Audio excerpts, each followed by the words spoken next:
The Figure in the Shadows by John Bellairs, Chapter 4. On a bright, sunny afternoon in late October, Louis and Rosita were poking around in Jonathan's library. Some people put a bookcase in a room and call the room a library, but that was not Jonathan's way. His library was crammed floor to ceiling with books. Louis often went to this room to browse or just sit and think. Today he was there with Rosita, looking for a Latin motto to put on the sail of the Roman galley they were building. The galley had turned into quite a project. Louis and Rosita had sat up many late nights with strips of balsa wood and rubber cement and model airplane glue. They had the ship about half finished, but as often happens, they had gotten hung up on an unimportant detail. Louis had drawn a picture of Duilius, the great Roman admiral, on the sail, and he had found a motto to go with the picture: In hoc signo vinces. The motto came from a carton of Pall Mall cigarettes. It wasn't appropriate, but it was the only one Louis could find. Rosita had informed him that she thought the motto was stupid and senseless. Now the two of them were digging through the Latin books in Jonathan's collection, looking for a reasonable, appropriate, and suitably dignified motto. In other words, they were looking for a motto that Rosita liked. "You know, Louis, it would kind of help if your uncle would keep his books in better order," Rosita complained. "It would, huh? Okay. What's wrong with the way my uncle keeps his books?" Louis was getting tired of Rosita's crabbing, and he was beginning to fight back. "What's wrong? Oh, not much. Just look at them. This section here is supposed to be Latin books, and there's adventure novels and old phone books and even a book by Mrs. Zimmerman." Louis was startled. He didn't know that Mrs. Zimmerman had written a book. "Gee, that's weird. What kind of a book is it?" "I don't know. Let's see." Rosita took down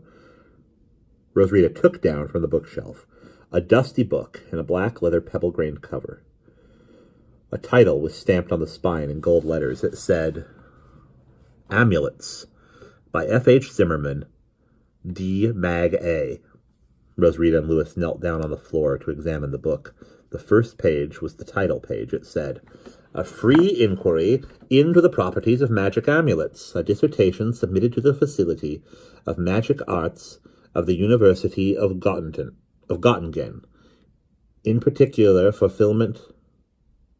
in partial fulfillment of the requirement for the degree of Doctor Magicorum Artium, Doctor of Magic Arts, by Florence Helene Zimmerman, June 13th, 1922, English language copy. Louis was amazed and fascinated. He knew that Mrs. Zimmerman had gone to college to learn how to be a witch, but he didn't know about this book. "I bet your uncle would be mad if he knew we were looking at this, I bet your uncle would be mad if he knew we were looking at this," said Rosita, giggling. Louis glanced nervously toward the door. At one time, Jonathan had kept his magic books out on shelves with the other books in his collection, but he had gotten concerned about Louis's interest in magic, and so one day he had scooped up all the magic books he could find and carried them off to his bedroom closet. That was where they were now, locked up. All but this one, which Jonathan had forgotten about. "Yeah, I'll bet he doesn't even know it's here," said Louis. "Well, serves him right for keeping such a messy library," said Rosita. "Come on, let's see what's in it." Louis and Rosita sat down on the floor and began leafing through Mrs. Zimmerman's book. They found out quite a bit about magic amulets. They read about the strange parchment found on the body of Bishop Anselm of Wurzburg, and the lost amulet of Queen Catherine de Medici of France. Finally, at the end of the book, they came to a chapter with this title, On the Various Methods of Testing Amulets. Louis thought about the coin in his drawer upstairs, and he began to get very interested. But what he read at first was disappointing. The book said what Mrs. Zimmerman had said the night they found the coin. Only a real wizard could test an amulet. Mrs. Zimmerman had tested the 3-cent piece, using the method recommended by her own book. The coin had turned out to be just a coin. Rosita was getting pretty bored with amulets. "Come on, Louis," she said impatiently. "We're wasting a lot of time. Let's go see if we can find something nice to put on our ship." She closed the book and started to get up. "Wait a minute," said Louis, opening the book again. "There's one more page. Let's see what's on it." Rosita heaved a deep sigh and sat down again. They turned to the last page, and this is what they read. "There are a few extremely powerful amulets that will not respond to the test I have described. These amulets are very rare. I have never handled such an amulet, nor have I seen one, but it is said that one was owned by King Solomon, and that Simon Magnus somehow contrived to steal one, so that for a time he seemed to be a very great magician indeed. These amulets of which I speak are so powerful that they do not appear to be magic at all. They do not respond to any of the standard tests, yet I am told that they will respond to this test. Place the amulet in your left hand, cross yourself 3 times, and say the following prayer. Imo, Had, Demanorum, Amquam, et, Numquam, Urbi, et, Orbi,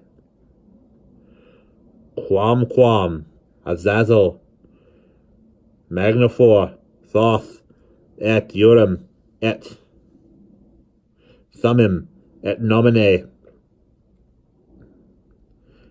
Tetragrammaton, Fiat. Amen.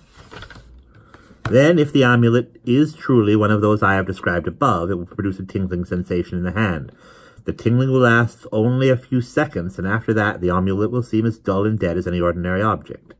It will seem dead, but it will not be dead. I may add here, Lewis looked up from the book. There was a strange light in his eyes. Hey, he said, why don't we go up and get Grandpa Barnevelt's coin and see if it's one of those? Rosrita gave him an exasperated look. Oh, come on, Lewis. She tested it for you that night the night we found it, remember? Yeah, but she didn't use this test.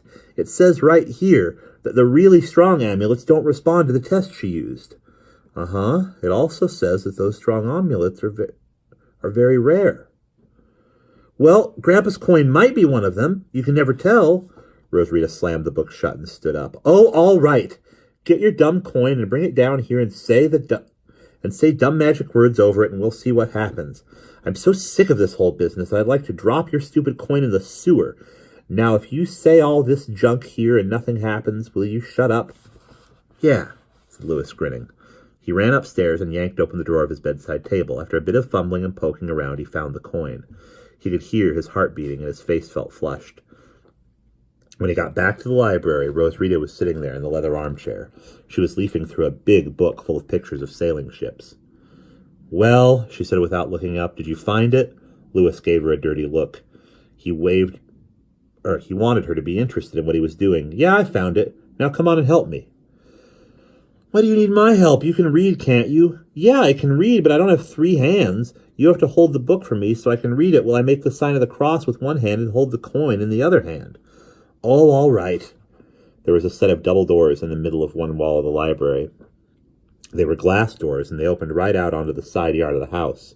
Lewis and Rosrita took up their positions in front of those doors. Lewis stood with his back to the doors. The light fell over his shoulder onto the pages of the book that Rosrita held up before him. In his left hand, Lewis made the sign. With his right hand, In his left hand, Lewis held the coin. With his right hand, he slowly made the sign of the cross on himself. He did it 3 times. Then he began to chant, the way he had heard Father Callahan do during Mass. Imo, Had, Demanorum, Umquam, et Numquam. As Lewis chanted, the room began to get darker. The light faded from the bright orange leaves of the maple tree outside, and now a strong wind was rattling the glass doors. Suddenly the doors flew open, and the wind got into the room. It rifled madly through the dictionary on the library table, scattered papers across the floor, and knocked all the lampshades galley west. Lewis turned. He stood there silent, staring out into the strange twilight. His hand was still clenched tight around the coin. Rosrita closed the book and glanced nervously at Lewis. From where she stood, she could not see his face. Gee, that was weird, she said. I mean, it was just like as if you had made it get dark outside. Yeah, said Lewis. It was funny how it happened. He did not move an inch, but just stood there, looking out at the night. Did anything happen to the coin? Rosrita's voice was tense and frightened sounding. Nope. You sure? Yeah, I'm sure. It's just a dud. Come on, let's get back to work. Lewis moved quickly to the glass doors and shut them. Then he helped Rosrita pick up the things that the little hurricane had strewn about the room. As he went back and forth, straightening up and arranging things, he was careful to keep his face turned away from Rosrita. The coin had jumped in his hand, and he did not want her to know. And that's the end of chapter 4.